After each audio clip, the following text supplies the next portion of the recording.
So today I have all five of my audience members online. Hi, I'm Alicia. I am Terry. Hi, I'm Allison. Hi, I'm Ruth Ann. Hi, I'm Haley.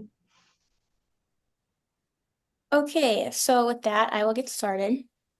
Did you know that in 2021, more Americans were killed due to gun violence compared to those killed in car crashes? Unfortunately, this is true, with 49,000 Americans losing their lives to gun violence that year. With around 45,000 deaths annually in more recent years and 76,000 non-fatal injuries, the bottom line is that gun violence is a public health epidemic.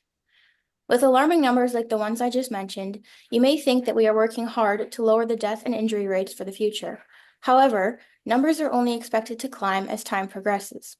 Although I have not been shot at or injured due to gun violence, I have had my own experience involving a firearm, and it's likely that you or someone you know has felt uncomfortable due to the presence of a gun.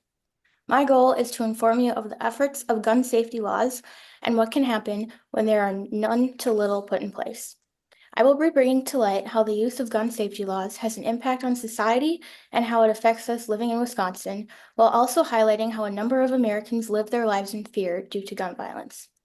When looking at how gun safety policies affect the rate of gun violence, it is evident that even though these policies save lives, there is still a nationwide fear of gun violence.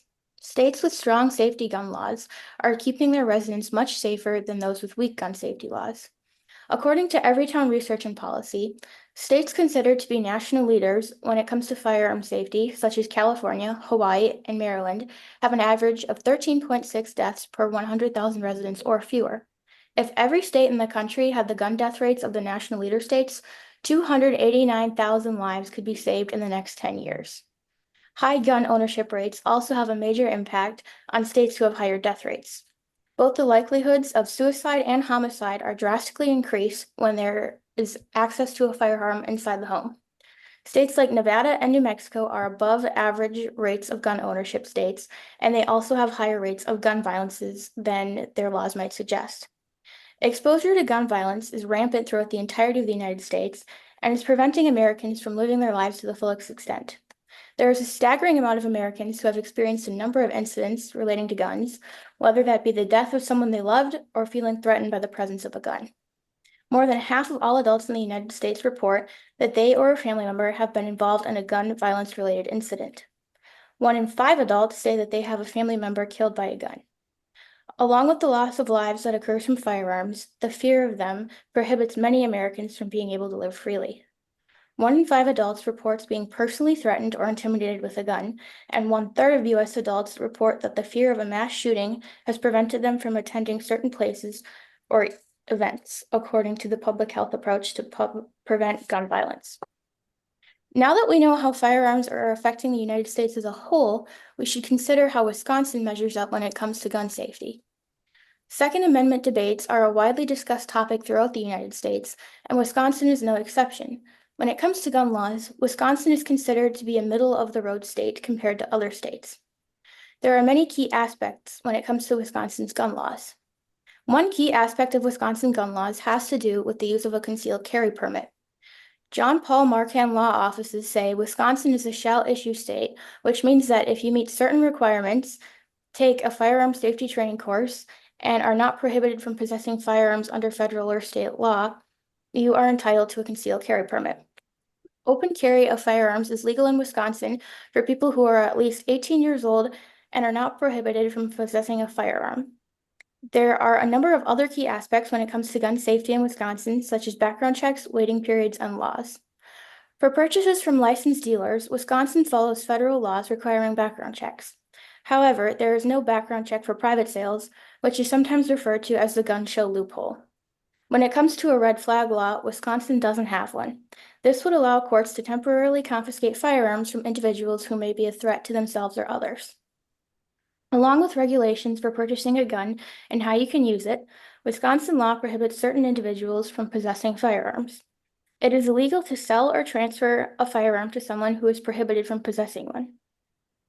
Recently, people such as convicted felons, individuals with domestic violence, restraining orders, or convictions, and people deemed mentally incompetent or considered to be committed to a mental institution have been prohibited from possessing firearms in Wisconsin. But this law changed, according to Attorney David Patton.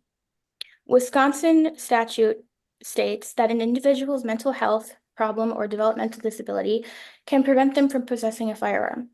If an individual has avoided conviction because of mental illness or has been prohibited from gun ownership by court order, they can be prevented from owning a firearm. Federal law also prevents individuals who were voluntarily committed for mental illness or drug or alcohol dependence from possessing a firearm, according to Butcher Law Group.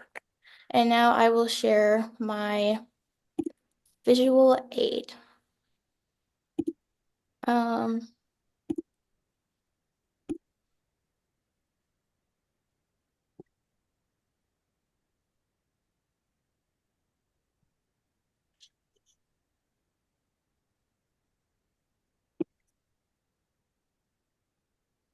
So this is gun deaths compared to car crashes in the years 1967 to 2022. The car crash have gone significantly down and the gun violence continues to increase. So that shows that. And then these are gun death rates by state, ranked highest to lowest in the year 2022. And Wisconsin is right next to the national average.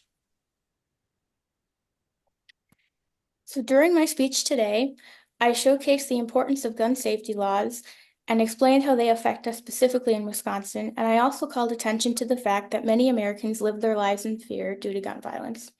It was my goal to educate you on the importance of gun safety laws, and I hope you are more understanding of how gun safety laws are connected to a reduced rate of gun violence. It may seem as if learning about topics like this one require too much time and effort, but by being educated on such important matters, you could potentially be helping others around you or even saving lives.